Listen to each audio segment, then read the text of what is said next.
Paano nga ba i-connect ang mga short video nyo sa Reels sa long post video? So, paano natin ipopost yung video natin, madaling sabi, into a Reels? So, mahilig kasi tayong mag-post ng 90 seconds lang sa FB Reels yung ipopost natin. So, ang unang gagawin nyo, punta kayo sa Facebook nyo. Ayan. So, pag nandito na tayo sa ating Facebook account, then, i-click lang natin tong, ayan, itong add sign. Pag ganyan, i-click lang natin yan. Then, punta tayo sa post. Sana all. So, pupunta tayo dito sa what's on your mind. Then, Sana i-click all. natin tong photo and videos. Click lang natin yan. Then, pag na-click na natin yan, ito, for example, i-click ko ito. Yan. Then, pag na-next na natin, ganyan, for example, i-upload na natin siya. Then, dito naman, lagyan nyo ng description. So, kailangan yung description nyo is tumugba dito sa i-upload yung video para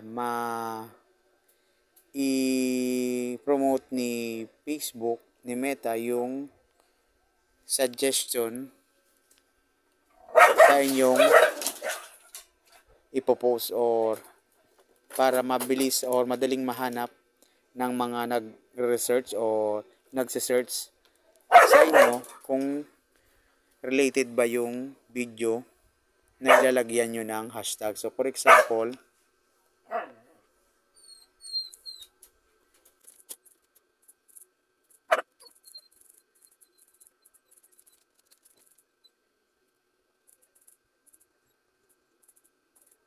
so, yan, lagyan lang.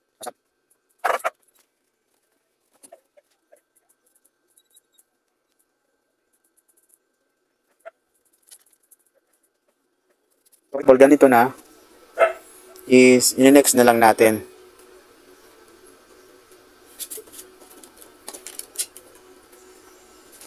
So, dagdagan lang natin to.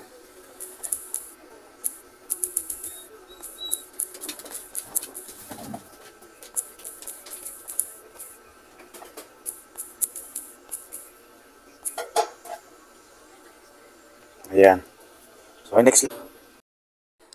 i-next lang natin.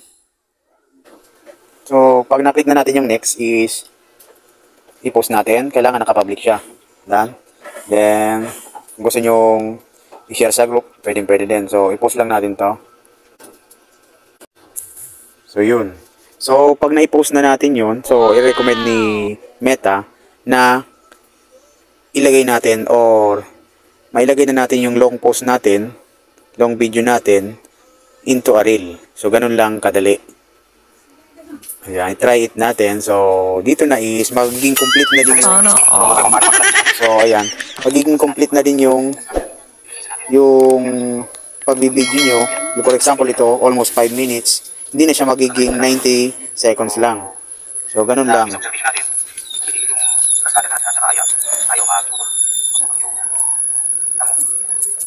Wow! Sana all.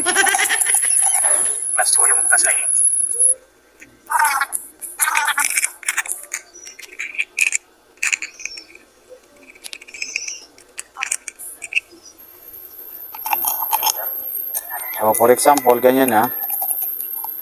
Ayan.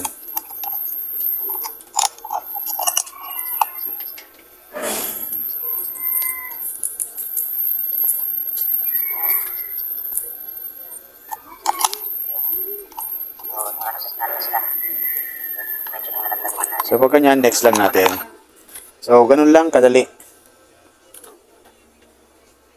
So, maglalagay pa rin tayo ng hashtag.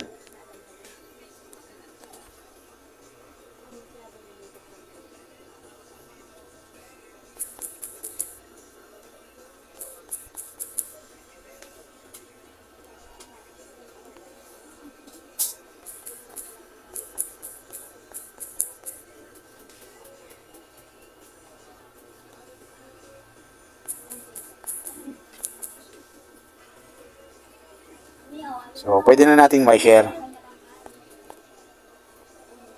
So, ganun lang. So, sana may natutunan kayo mga idol ngayong araw na to sa video natin. At huwag niyong kalimutang i-like and share itong video natin para sa marami pang video na mapupulutan nyo ng konting aral. So, maraming salamat. God bless.